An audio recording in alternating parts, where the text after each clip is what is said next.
Assalamualaikum warahmatullahi wabarakatuh. Allahu Akbar, Allahu Akbar, Allahu Akbar, Allahu Akbar, Allahu Akbar, Allahu Akbar, Allahu Akbar, Allahu Akbar, Allahu Akbar, walillahil hamd. Alhamdulillah, alhamdulillah nahmaduhu wa nasta'inuhu wa nastaghfiruh wa na'udzu billahi min syururi anfusina wa min sayyiati a'malina. May yahdihillahu fala mudilla lahu wa may yudlil fala hadiya lahu. Asyhadu an la ilaha illallah wahdahu la syarika lah wa asyhadu anna Muhammadan abduhu wa rasuluh la nabiyya wa la rasula ba'dah. Allahumma shalli wa sallim ala sayyidina Muhammadin wa ala alihi wa ashabihi ajma'in. Rabbi shrah li sadri wa yassir li amri wahlul 'uqdatam min lisani yafqahu qawli. Amma ba'du. Fa ya ayyuhal hadirun al hadirat, usikum wa iyaya bitaqwallah faqad fazal muttaqun. Kama qala Allah Ta'ala fi kitabihil karim, a'udzu billahi minasyaitonir rajim. Ya ayyuhalladzina amanu taqullaha haqqa tuqatih wa la tamutunna illa wa antum muslimun. Hadirin wal hadirat, para jamaah salat Idul Adha rahimani wa rahimakumullah. Marilah kita senantiasa meningkatkan keimanan dan ketakwaan kita kepada Allah Subhanahu wa taala dengan cara melaksanakan apa-apa yang diperintahkan oleh Allah dan menjauhi larangan Allah Subhanahu wa taala. Dalam sebuah ayat disebutkan, a'udzubillahi minasyaitonir rajim, qad kanat lakum uswatun hasanatun fi Ibrahim walladzina ma'ah. Sungguh ada untuk kalian uswatun hasanah, suri tauladan yang baik. Pada siapa? Fi Ibrahim walladzina ma'ah, pada Ibrahim dan orang-orang yang bersamanya. Dalam Al-Quran ada yang namanya uswah, yaitu suri tauladan. Ada yang namanya ibrah, contoh atau pelajaran. Kalau dari orang-orang soleh, dari para nabi, kita mengambil uswah, mengambil suri tauladan. Tapi kalau dari orang-orang jahat seperti Fir'aun, Qarun dan lain sebagainya, kita mengambil ibrah namanya. Maka Allah mengatakan, Allah berfirman bahwa pada diri Nabi Ibrahim ada uswatun hasanah, ada suri tauladan yang baik, yang layak untuk kita tiru. Apa saja yang bisa kita teladani dari Nabiullah Ibrahim? Yang pertama, ketika Nabiullah Ibrahim menjadi seorang anak dari seorang ayah yang namanya Azar. Azar ini adalah orang yang bukan hanya menyekutukan Allah, bukan hanya menyembah berhala, tapi orang ini adalah pembuat berhala, produsen berhala. Orang-orang yang menyembah berhala membelinya dari Azar, mendapatkannya dari Azar. Jadi dia bukan hanya orang yang menyekutukan Allah, tapi juga membuat Tuhan-Tuhan selain Allah. Tapi apa yang dilakukan oleh Nabiullah Ibrahim kepada ayahnya? Beliau tetap berbakti kepada orang tuanya, tidak memusuhi orang tuanya. Sampai suatu ketika Nabi Ibrahim diancam oleh Azar, oleh orang tuanya, oleh ayahnya, karena Nabi Ibrahim mendakwahkan tauhid, mengajak masyarakat untuk menyembah Allah dan tidak menyekutukan Allah. La illam tantahil arjumannaka, kalau kamu tidak berhenti, kata Azar, tidak berhenti mendakwahkan tauhid, kamu tidak berhenti mengajak manusia untuk menyembah Allah, la arjumannaka, akan aku rajam kamu. Wahjurni maliya, tinggalkan aku, pergi dari sini, tinggalkan aku dengan waktu yang lama. Selain diancam untuk dirajam, Nabi Ibrahim diusir dari rumahnya oleh Azar. Tapi apa respon Nabi Ibrahim? Qala salamun alaik. Nabi Ibrahim mengatakan, keselamatan bagimu, salamun alaik, kesejahteraan bagimu. Sa'astaghfirulaka rabbi, aku akan tetap memohonkan ampun untukmu kepada Tuhanku. Innahu kana bi hafiya, sungguhnya Tuhanku baik terhadapku.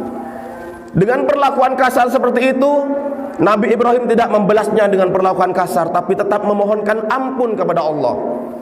Jadi pelajaran pertama yang bisa kita ambil dari kisah ini adalah sejahat-jahatnya orang tua kita tidak akan sejahat Azar, tidak akan semusyrik Azar yang bukan hanya menyekutukan Allah tapi juga membuat berhala-berhala. Tapi Nabi Ibrahim masih baik perlakuannya terhadap ayahnya. Bagaimana dengan kita, orang tua kita yang tidak sejahat Azar, tidak seburuk Azar? Maka tentunya kita harus tetap berbuat baik kepada mereka berdua.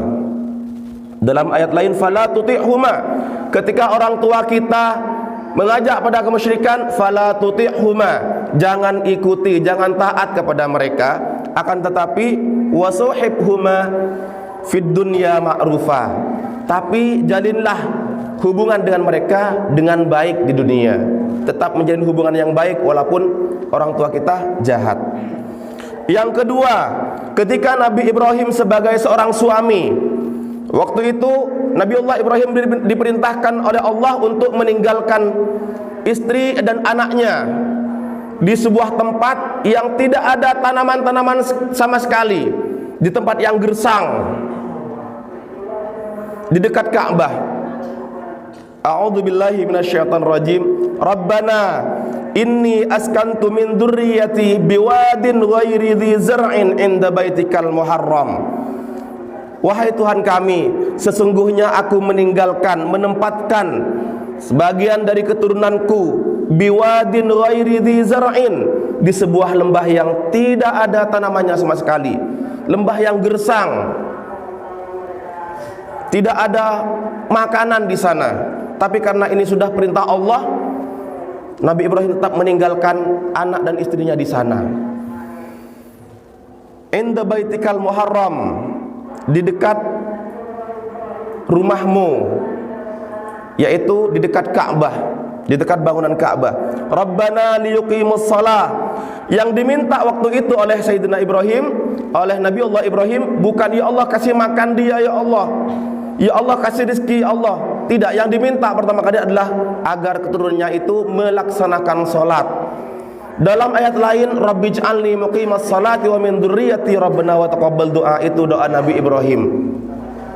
Jadi yang diminta oleh Nabi Ibrahim yang pertama adalah agar keturunannya melaksanakan sholat. Kemudian faj'al af'idatan minan nas tahwi ilaihim, ya Allah jadikanlah hati-hati manusia itu condong kepada Ka'bah itu. Buktinya sekarang orang-orang berduyun-duyun untuk melaksanakan ibadah haji dan umroh. Hati-hati umat Islam condong untuk mendatangi Ka'bah, sampai antrian bertahun-tahun untuk bisa melaksanakan haji, ibadah haji, karena hati kaum muslimin condong ke sana. Kemudian warzuqhum minas samarat, dan berilah rezeki kepada mereka ya Allah minas samarat, dari buah-buahan. Walaupun di Mekah tidak banyak tanaman-tanaman, di sana gersang, tapi alhamdulillah buah-buahan di sana melimpah ruah. Ini berkat doa Nabi Ibrahim, warzuqhum minas samarat, ya Allah berilah rezeki kepada mereka dari buah-buahan. La'allahum yashkurun, supaya mereka bersyukur. Pelajaran yang kedua yaitu ketika kita sudah diperintah oleh Allah, maka rasa cinta terhadap istri kita, keluarga kita itu tidak boleh mengalahkan perintah Allah. Harus tetap kita jalankan perintah Allah. Pelajaran yang ketiga, ketika Nabiullah Ibrahim sebagai seorang ayah sekian lama menunggu kehadiran seorang anak, kemudian Allah karuniai seorang anak namanya Ismail. Ketika sudah mulai tumbuh, Ismail sudah mulai besar, lucu-lucunya, rasa cintanya sudah mendalam ke Ismail, maka tiba-tiba Allah perintahkan Nabiullah Ibrahim untuk menyembelih Ismail.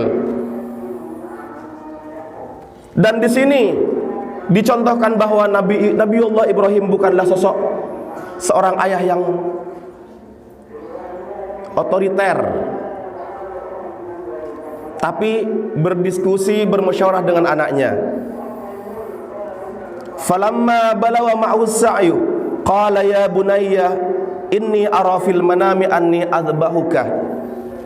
Ketika Nabi Ismail sudah mulai tumbuh, sudah mulai besar, Nabi Ibrahim berkata kepada Nabi Ismail, wahai anakku, ya bunayya, inni ara fil manam, sesungguhnya aku bermimpi, anni azbahuka, aku menyembelihmu. Fandur madza tarah, bagaimana pendapatmu nak? Saat itu Nabiullah Ibrahim tidak main penggal, tidak langsung baringkan anaknya kemudian dipenggal, tidak. Tapi masih minta pendapat dari anaknya, yaitu fandur madza tarah, bagaimana pendapatmu nak? Jadi sebagai seorang ayah kita layak meneladani Nabiullah Ibrahim. Jangan punya sifat otoriter, jangan terserah kita. Kita ajak anak kita berdiskusi, bermusyawarah, sehingga Nabi Ismail memberikan jawaban yang luar biasa. Apa jawabannya? Qala ya abatif alma tu'mar, wahai ayahanda, kerjakan apa yang diperintahkan untuk kepadamu. Satajiduni insyaallahu minas sabirin, insyaallah engkau akan mendapatiku sebagai orang-orang yang sabar.